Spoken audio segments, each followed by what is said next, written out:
STF debate e vota sobre descriminalização do porte de maconha. E o ministro André Mendonça dá aula sobre o assunto. Coloca todos os pingos nos is. No meu entender, ele se saiu muito bem nesse debate. Veja o vídeo até o final e tire as suas próprias conclusões. Há uma imagem na sociedade falsa, e isso acho que é unânime de todos já se manifestaram, de que maconha não faz mal. Até se fala em uso recreativo da maconha. Há várias matérias de imprensa, falas nesse sentido. Que não faz mal? Há pessoas que não têm essa dimensão precisa, não é o que nós pensamos. Não, acho que há um certo consenso médico de que algum tipo de dano causa. Talvez menos do que o cigarro, essa que é a discussão, mas algum tipo de dano causa. Danos sérios e maiores que o cigarro. Nós mantemos as penas do artigo 28. Talvez despenalizar nem seja a palavra certa, porque nós mantemos a pena. Pelo menos o 28, 1 e 3. Isso. Nós só dizemos que elas não são de natureza penal, e sim administrativa. Mas isso é descriminalizar. Eu estou tirando o ilícito penal, passando para um ilícito administrativo. Certo, mas com qual consequência prática que não seja quebrar a primariedade desses jovens, geralmente são jovens? Eminente ministro Luiz Roberto Barroso, primeiro, há sim a retirada de uma pena, que é a prestação de serviço à comunidade. Sim. Sob a minha ótica, tem uma finalidade propedêutica e preventiva importante.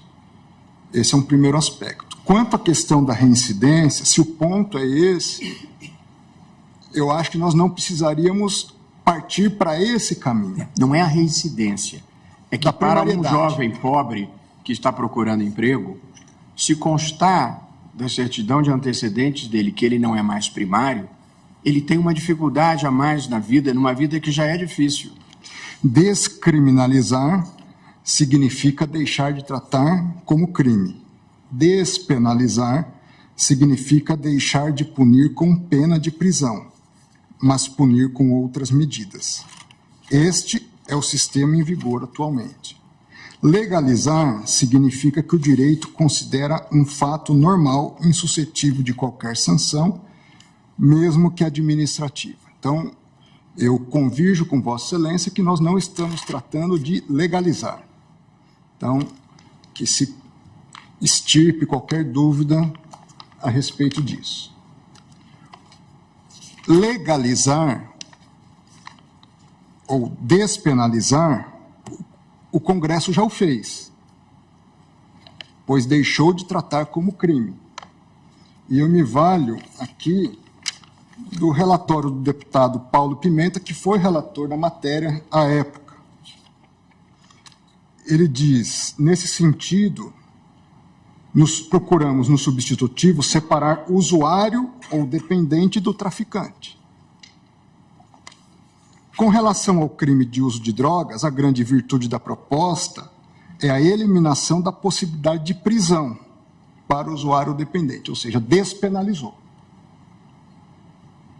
Ressaltamos, prossegue ele, que não estamos de forma alguma descriminalizando a conduta do usuário. O que é, inclusive, o Brasil, inclusive, é signatário de convenções internacionais que proíbem a eliminação desse delito. O que fazemos é apenas modificar os tipos de penas a serem aplicadas ao usuário, excluindo a privação da liberdade. Então, o Congresso, de fato, já despenalizou. O que significa isso? Ao usuário de droga, que porta droga, não se priva mais da liberdade. Porém, a minha divergência é que, por hora, nós estamos tratando de duas questões. Uma, como bem apontou Vossa Excelência, é a necessidade de se estabelecer um critério objetivo para distinguir tráfico de uso. E aí há várias possibilidades de gramaturas que nós podemos estabelecer.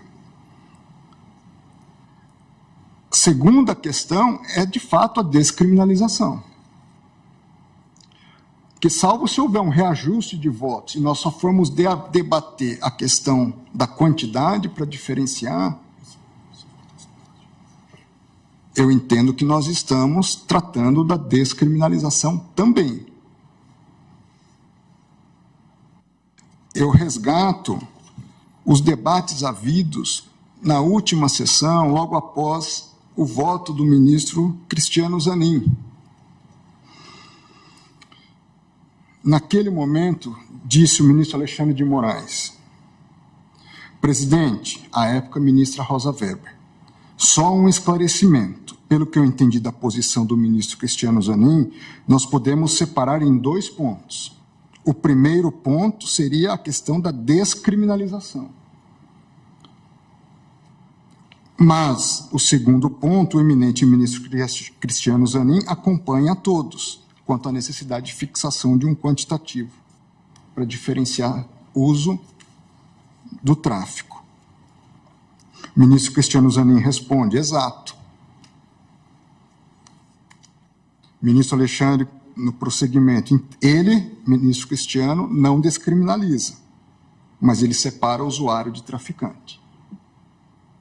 Adianto que eu vou seguir essa mesma linha do ministro Cristiano Zanin, de não descriminalizar. Porque, salvo, repito, se houver um reajustamento dos votos anteriores, entendo que nós estamos, sim, tratando de descriminalização.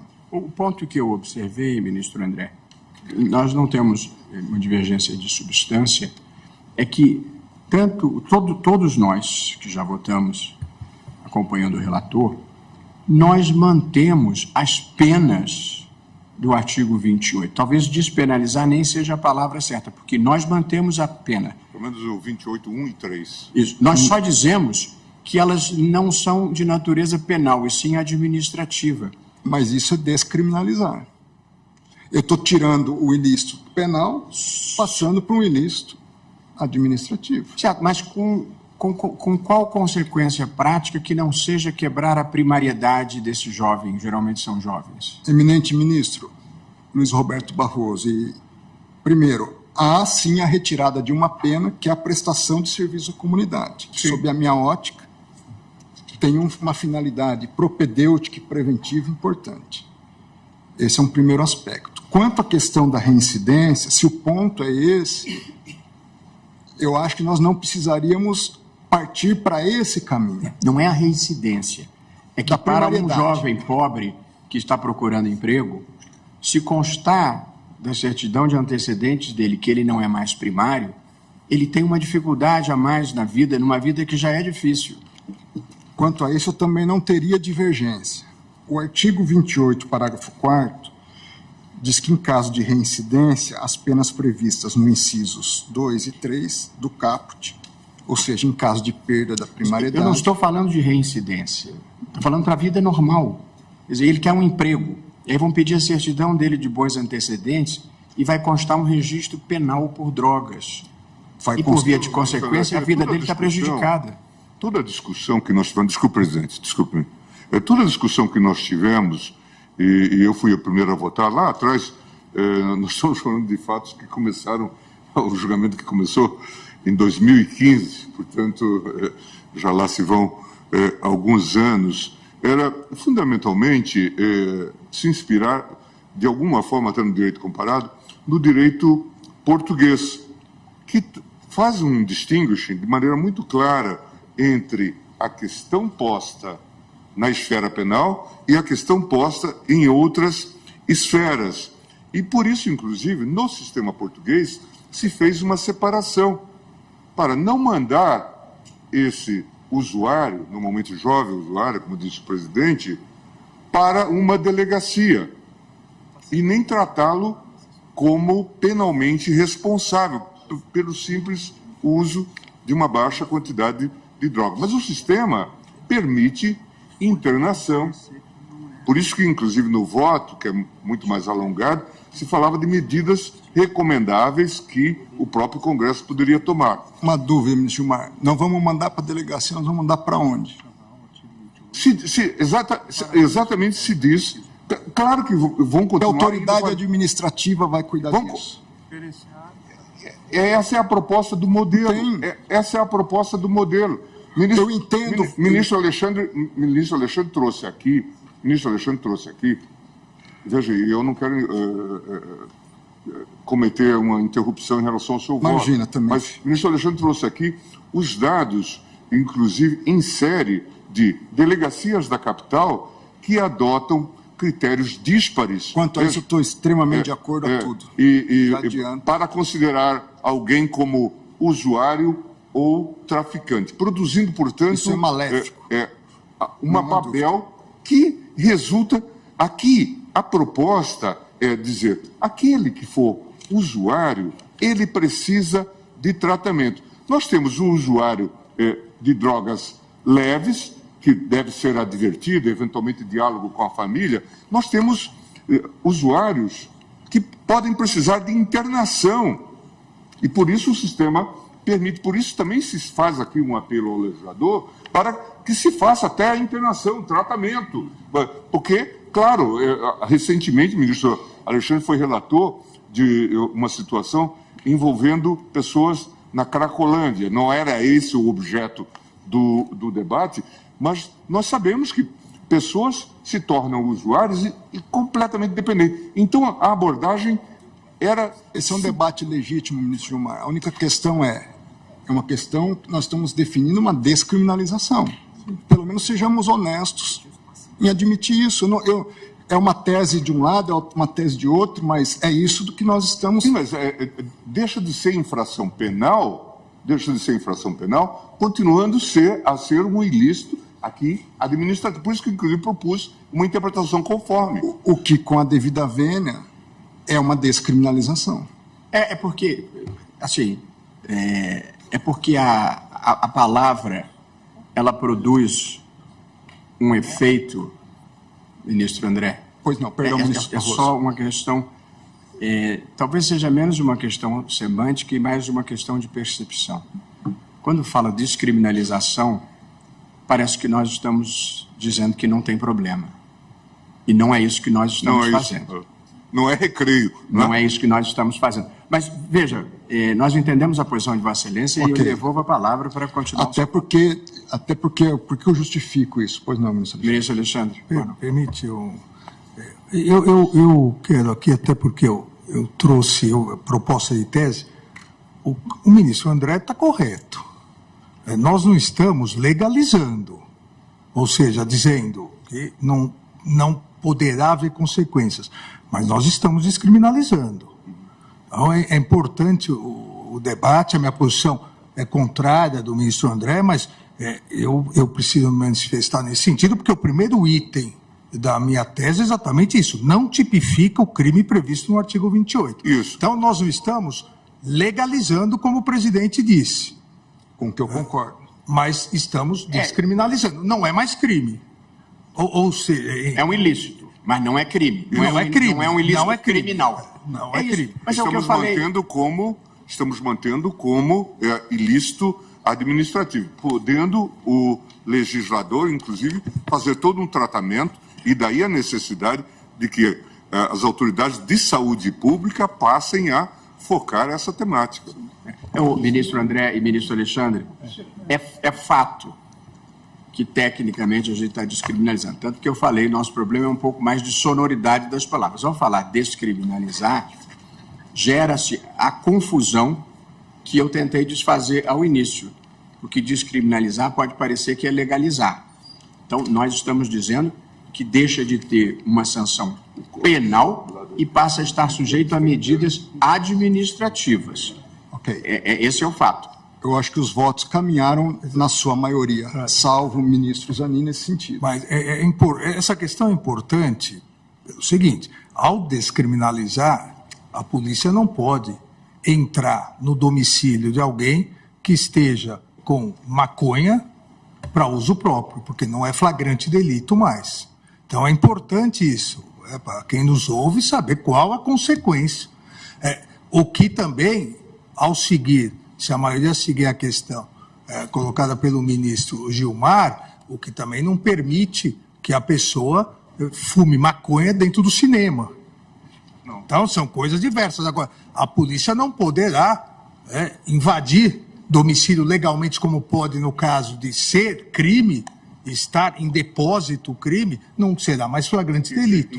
Por isso que é descriminalização. E nem haverá uma liberação para o sujeito instituir, como em Amsterdã, um coffee shop para fumar maconha. Exatamente. Não é disso. Agora, por gentileza, se puder, ministro Gilmar, então Vossa Excelência está mudando a natureza da infração de infração penal para ilícito administrativo. Vossa Excelência se referiu ao legislador fazer a conformação de como é que se vai proceder com relação ao usuário, se vai ter tratamento, adverte, faz uma audiência para... Agora, Vossa Excelência não fixa a quantidade.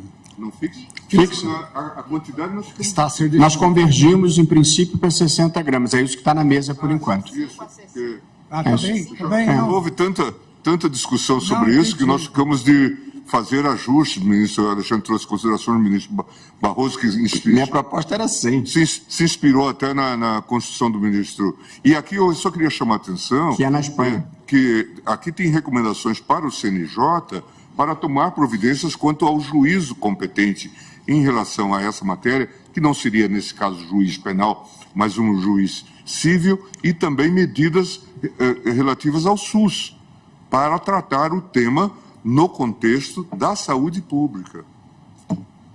Ministro André, Vossa Excelência tem a palavra. Desculpe, Ministro ministro André. André. Não, isso para mim... Pois não, ministra Carmen. Não, eu sei que cada um Isso só tem fala a da qualidade do seu voto. Que a Não, parteia, e não deixa que Vossa Excelência comece o voto. Mas Eu só não para iria responder abordar isso, mas nos últimos dias a terminologia ficou no ar para mim. Pois não, ministra Carmen.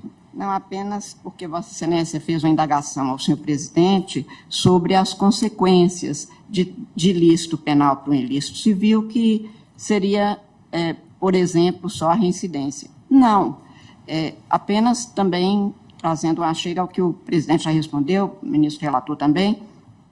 Por exemplo, com base na caracterização do artigo 28 da Lei 11.343 como ilícito penal, a jurisprudência do Supremo se firmou no sentido de que haveria caracterização da posse como falta grave para aquele que, mesmo que já esteja num regime semiaberto ou num regime aberto, como é falta grave, isto importa para outros dados da vida dele. Isto tem importância e foi jurisprudência nossa que firmou isso. Apenas para essa chega. Agradeço, ministra Carmen, e até para trazer alguns esclarecimentos sobre esse ponto, é uma questão, vamos dizer assim, um pouco lateral no meu voto, mas importante de abordar. O STJ tem um compilado de jurisprudência sobre a lei de drogas. No item 7 desse compilado, ele diz que as contravenções penais puníveis com pena de prisão simples não geram reincidência, mostrando-se, e a partir disso, mostrando-se desproporcional, portanto, desproporcional que condenações anteriores pelo delito do artigo 28 da Lei 11.343 configurem reincidência, uma vez que não são puníveis com penas privativa de liberdade. Há um julgado no âmbito da segunda turma, relator ministro Luiz Edson Fachin, no HC, agravo regimental no recurso ordinário em HC 178.512, onde consta do acórdão reincidência assentada em anterior registro da incidência do artigo 28, ilegalidade. Então, já por maioria, eu fui vencido, eu, ministro Cássio, nesse julgamento, mas até em função do estudo que fiz para o presente julgamento, eu entendo, adianto que essas questões todas nós poderíamos salvaguardar, independente de declarar a inconstitucionalidade do artigo 28. Ou seja, o único efeito que eu entendo plausível dessa reincidência seria para fins da própria nova aplicação no âmbito do artigo 28. Não poderia ter nenhum outro efeito, além de, olha, eu apliquei uma prestação de serviço à comunidade, uma medida educativa, eu faço um reforço dessas medidas em caso de reincidência. Mas não haveria extrapolamento, seja para a questão de tráfico de drogas, para questões de primariedade em outros ilícitos, para questões de cerceamento de direitos outros ou restrição a direitos em relação ao usuário. Ou seja, eu daria um tratamento mitigado à questão da primariedade ou não, restrita ao 28 e sem nenhum efeito externo em relação a isso. Mas eu só fiz essa menção, ministro, exatamente porque essa é a jurisprudência prevalecente neste Supremo Tribunal Federal até aqui. A senhora tem razão. Caracterizada exatamente com base na natureza do ilícito, como nós consideramos. Claro que a jurisprudência pode mudar e, principalmente, a partir de uma conclusão aqui, se for a de Vossa Excelência, será mantida, ainda que, para tanto, precise se formar uma outra jurisprudência, ou, se a tese vencedora for do relator, essa jurisprudência terá sido superada. Apenas por isso que fiz a referência. Bom, agradeço imensamente, porque esses esclarecimentos acho que não só me ajudam na delimitação do objeto do meu voto e da matéria tratada, mas ajudam a sociedade a também compreender o que nós, de fato, estamos tratando hoje. Senhor presidente, eminentes pares, indo ao voto propriamente dito, eu farei uma imagem na sociedade falsa, e isso acho que é unânime de todos já se manifestaram, de que maconha não faz mal. Até se fala em uso recreativo da maconha. Há várias matérias de imprensa, falas nesse sentido. Que não faz mal? Há pessoas que não têm essa dimensão precisa, não é o que nós pensamos. Não, acho que há um certo consenso médico de que algum tipo de dano causa. Talvez menos do que o cigarro, essa é que é a discussão, mas algum tipo de dano causa. Danos sérios e maiores que o cigarro. Ao mesmo tempo, eu entendo que isso é importantíssimo para nós melhor delimitarmos a quantidade. Conforme a gradação dos riscos à saúde, eu também tenho que melhor mensurar a questão da quantidade.